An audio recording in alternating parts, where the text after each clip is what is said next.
बिस्मिल्लाहिर्रहमानिर्रहीम। अस्सलाम वालेकुम। ख़वातीन हज़रात, ISI के मारहूरों का खुफिया अंदाज और उनका काम करने का तरीका क्या होता है और वो कैसे दुश्मन को चुन चुन के मारते हैं। बात यह है कि मारहूर जब वार करता है तो दुश्मन उसके वार को हल्का लेता है, और अगर मारहूर खामोश हो तो नादान दुश्मन उसे अपनी जीत समझ लेता है। लेकिन मेरा यह दावा है कि दुश्मन को और कुछ ना समझ लोगों को कभी भी मारहूर के इस खुफिया अंदाज की समझ नहीं आएगी, क्योंकि मारहूर के हमला करने का अंदाज इतना तेज होता है कि दुश्मन अपने अंजाम से अनजान रहता है।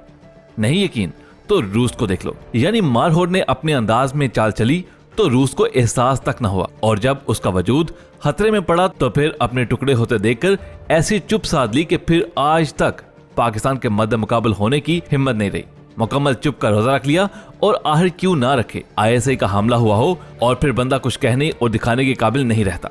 बस एक बीमारी लग जाती है जिसका नाम खामोशी है। आसान अल्फाज में ISI का म्यार बताऊं तो रूस जान चुका था कि पाकिस्तान का मुकाबला ना सामने से किया जा सकता है ना छुपकर, क्योंकि ये वो ताकत है जो नजर तो आती नहीं पर अपने होने का एहसास तब दिलाती है जब वापसी के सारे दरवाजे बंद हो चुके होते हैं। क्योंकि जब रूस को शिकस्त फाश हुई तो अमेरिका बहादुर सुपर पावर बन गया, और वो हैरान था कि मैंने कई दहाइयों से रूस का मुकाबला किया लेकिन कामयाबी उस पाकिस्तान को कैसे मिल गई। फिर उस मुकार अमेरिका ने पाकिस्तान को और उसके एटम बम को खत्म करने का प्लान तैयार किया, और जिस खुफिया जगह बैठकर पाकिस्तान का नया नक्शा और वर्ल्ड ट्रेड सेंटर को गिराने का मंसूबा बन रहा था, वहीं पर मारहूर भी चुपचाप बैठा सुन रहा था उस 9/11 की कहानी को, और फिर धीमे अंदाज में मुस्कुराया कि ये हमारी धरती को मिटाने के लिए इतना बड़ा खेल खेलेंगे, वो भी सामने से नहीं बल्कि पीछे छुपकर। फिर मारहूर ने वो चाल चली कि मुशर्रफ ने पुरस्कार खामोशी के साथ अमेरिका का साथ दिया तो कुछ अपनों और गैरों ने मजाक उड़ाया।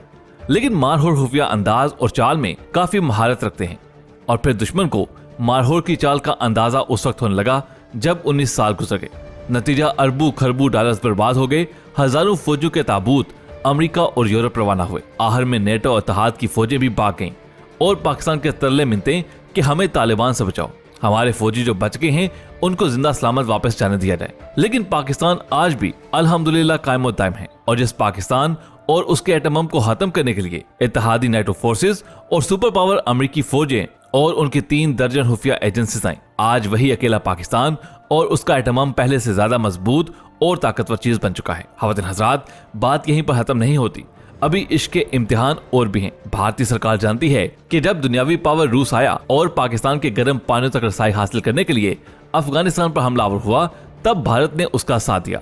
फिर भी रूस को शिकस्त होकर रही। अमेरिका आया अफगानिस्तान में और पाकिस्तान और उसके एटमी हथियारों पर कब्जा करने के लिए, तो भारत ने फिर उसका भरपूर साथ दिया। इंडिया का साथ भी अमेरिका को ना बचा सका, और अमेरिका उस कुत्ते की तरह भाग रहा है जो कुत्ता मार खाने के बाद अपनी धूम टांगों में लेकर भागता है। ख़वातीन हज़रात, अब असल खेल शुरू हो चुका है। ऐसे ही नहीं बल्कि मोदी सरकार ने अमेरिका और इसराइल की मंसूबाबंदी पर अमल करते हुए अपने 40 फौजी पुलवामा में खुद ही मरवा कर इल्जाम पाकिस्तान पर लगाया, और फरवरी 2019 में पाकिस्तान पर रात की तारीकी में दरख्तों पर पे लोड गिराकर भाग गए, क्योंकि मुहाफिज जानते थे और जाग भी रहे थे। फिर अगले दिन उनके 2 जहाज मार कराए गए। उसके बाद मोदी सरकार को पक्का यकीन हो गया था कि हाथी के दांत दिखाने के और खाने के और हैं।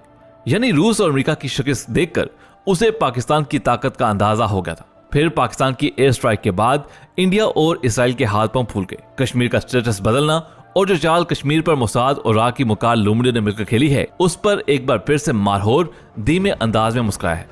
खुदा हैरी करे। और हमें तो वाज़ेह तौर पर भारत देश का वो नक्शा नजर आ रहा है जिसमें हिंदुओं के हाथ में सिर्फ बाबा जी का ठुल्लू रह जाएगा। लेकिन मारहूरों की खुफिया पॉलिसियों और चालों पर कुछ अपने और गैरों ने फिर से मजाक उड़ाया। कुछ कहते हैं कि ये डॉलर होर फौज है, कुछ कहते हैं ये सियासी फौज है, और कुछ कहते हैं कि इस फौज और हुकूमत ने कश्मीर का सौदा कर दिया है। और जो लोग ऐसे कहते हैं उन तमाम लोगों का इलाज सिर्फ फौजी डंडा है। हम जानते हैं कि ये सब तोहमतें तुम किन जमीर फरोशों, पार्लियामेंट की कुर्सी को बेजारियों और वतन फरोशों के कहने पर पाक फौज पर लगा रहे हो। और कुछ तो आजकल ये कह रहे हैं कि चीन ने लद्दाख पर हमला कर दिया और हम कश्मीर के लिए चुप बैठे हैं। वाह, कुर्बान जाऊं आप दानिशवरों की अकलों पर। ख़वातीन हज़रात, जहां तक हम ISI को जानते हैं उसने कभी किसी का उधार नहीं रखा।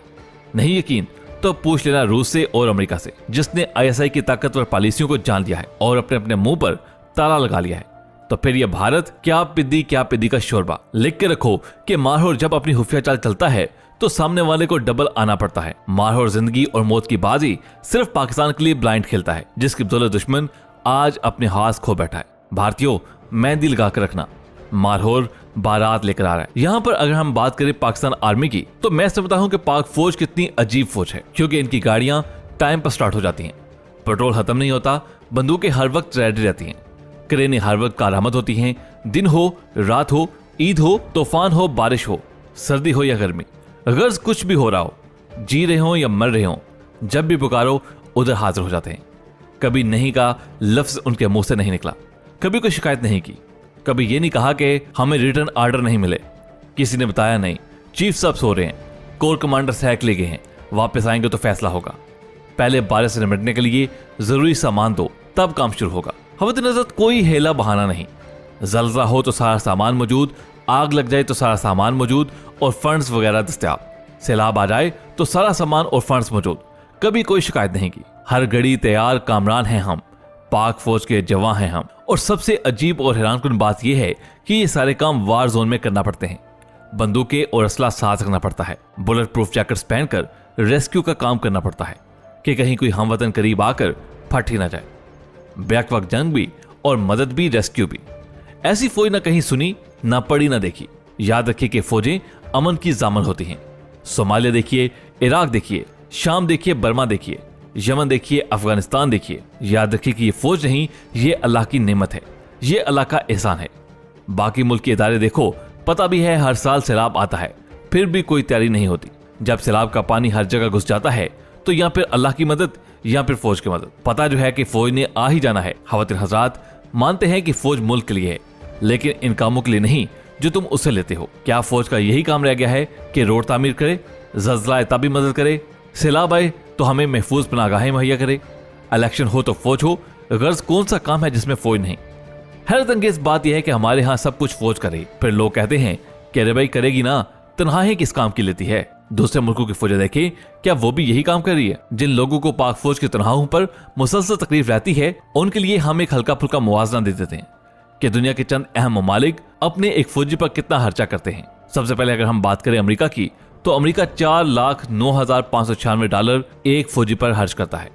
बरतानिया $3,14,000, सऊदी अरब $2,72,000, फ्रांस $2,50,000, इसराइल $1,08,49, चीन $92,000, रूस $81,000, अफगानिस्तान $59,000, इंडिया $42,000, तुर्की $36,000, ईरान $23,000, बांग्लादेश $17,000 और पाकिस्तान $13,000। खवातीन हज़रात, पाक फौज दुनिया में कम तरीन पैसे लेने वाली फौज है, लेकिन फिर भी पता नहीं हमारी फौज 80% बजट कैसे खा जाती है, और वो आता कहां से है। यानी अजीम शान दानिश्वर के मुताबिक सब कुछ फौज खा जाती है। हम इसी वजह से पाकिस्तान में इतने पीछे नंगे भूखे रह जाते हैं। खवातीन हज़रात, पाक फौज ने अपने इन महदूद वसाइल से अमेरिका, रूस, इंडिया और इसराइल जैसी ताकतों से टक्कर ले रखी है।